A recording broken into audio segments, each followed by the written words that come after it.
Hello students, आज हम लोग प्रकाश के परावर्तन के बारे में जानेंगे। तो चलिए शुरू करते हैं। प्रकाश का परावर्तन, रिफ्लेक्शन ऑफ लाइट। जब प्रकाश किसी सतह से टकराकर पुनः उसी माध्यम में वापस लौट आने की घटना को प्रकाश का परावर्तन कहते हैं। फिर से एक बार, जब प्रकाश किसी सतह से टकराती है तो पुनः उसी माध्यम में वापस लौट आने की घटना को प्रकाश का परावर्तन कहते हैं। प्रकाश का परावर्तन दो प्रकार के होते हैं। प्रकाश का परावर्तन कितने प्रकार के? दो प्रकार के। फर्स्ट, नियमित परावर्तन, अनियमित परावर्तन। Regular reflection, irregular reflection.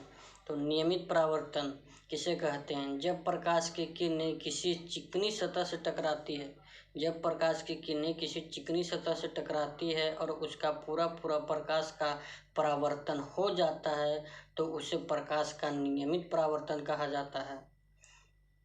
फिर से एक बार डिफिनेशन सुनेंगे। जब प्रकाश की किरणें किसी चिकनी सतह से टकराती है और उसका पूरा प्रकाश का परावर्तन हो जाए तो उसे प्रकाश का नियमित परावर्तन कहा जाता है। सेकंड नंबर, अनियमित परावर्तन।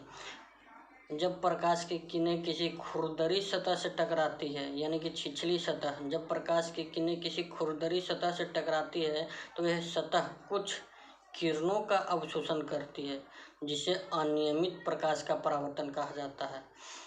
यानी कि जब प्रकाश की किरणें किसी खुरदरी यानी रुखड़ी सतह से टकराती है तो यह सतह कुछ किरणों का ही अवशोषण करता है, जिसे अनियमित परावर्तन कहा जाता है। अब आगे आएंगे दर्पण। दर्पण कितने प्रकार के? दर्पण तीन प्रकार के। फर्स्ट, समतल दर्पण, प्लेन मिरर। सेकेंड, गोलीय दर्पण, स्फेरिकल मिरर। थर्ड में परवलयिक दर्पण। गोलीय दर्पण जो मेरा होता है दो प्रकार के होता है, अवतल दर्पण, उत्तल दर्पण, कॉनकेव मिरर, कॉन्वेक्स मिरर। आगे दर्पण किसे कहते हैं? कांच का वह चिकनी सतह जो प्रकाश का परावर्तन नियमित रूप से करता है उसे दर्पण कहते हैं। यानी कि कांच का वह चिकनी सतह जो प्रकाश का परावर्तन नियमित रूप से करता है उसे दर्पण कहते हैं। कांच की एक सतह को सिल्वर ब्रोमाइड से रंजित किया जाता है। यानी कि जो कांच का परावर्तक सतह होता है उसको चिकनी सिल्वर ब्रोमाइड से रंजित किया जाता है। दर्पण तीन प्रकार के होते हैं। फर्स्ट, समतल दर्पण, गोलीय दर्पण, परवलयिक दर्पण। समतल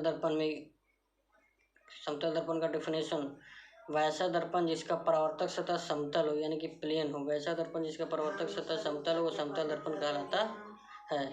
समतल दर्पण इस प्रकार, इसका जो परावर्तक सतह है प्लेन है। गोलीय दर्पण, स्फेरिकल मिरर, वैसा दर्पण जो किसी खोखले गोले का भाग होता है।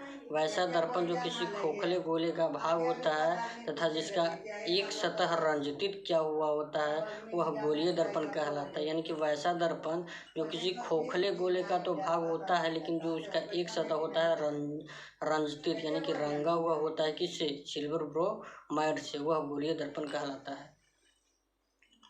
गोलीय दर्पण का परावर्तक सतह, गोलीय दर्पण दो प्रकार के होते हैं। गोलीय दर्पण कितने प्रकार के होते हैं? दो प्रकार के होते हैं। फर्स्ट नंबर, उत्तल दर्पण, कॉनकेव मिरर, अवतल दर्पण, उत्तल दर्पण कॉन्वेक्स मिरर, अवतल दर्पण कॉनकेव मिरर। उत्तल दर्पण, वैसा दर्पण जिसका परावर्तक सतह उभरा हुआ हो वो उत्तल दर्पण कहलाता है। वैसा दर्पण जिसका परावर्तक सतह उभरा हुआ हो यानी कि अंदर की ओर रंजित किया हुआ हो वह उत्तल दर्पण कहलाता है। और वैसा दर्पण जिसका परावर्तक सतह धंसा हुआ हो वह अवतल दर्पण कहलाता है। जिसका परावर्तक सतह क्या हो? ये धंसा हुआ हो, वह अवतल दर्पण कहलाता है।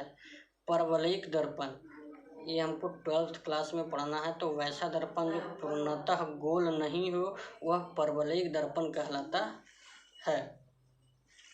आपतित किरण, दर्पण के परावर्तक सतह पर आने वाली किरण को आपतित किरण कहते हैं।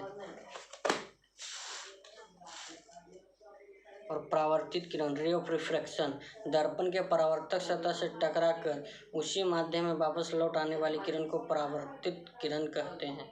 आपतन बिंदु, इंसिडेंस पॉइंट, दर्पण के परावर्तक सतह से जिस बिंदु पर आपतित किरण और अपवर्तित किरण होती है उस बिंदु को आपतन बिंदु कहते हैं। आपतन कोण। आपतित किरण और अभिलंब के बीच के कोण को आपतन कोण कहते हैं, जिसे कोण आई से सूचित करते हैं। परावर्तन कोण। परावर्तित किरण और अभिलंब के बीच के कोण को परावर्तन कोण कहते हैं, जिसे आर से सूचित करते हैं। आगे के वीडियो में प्रकाश के परावर्तन के नियम के बारे में जानेंगे। Thank you.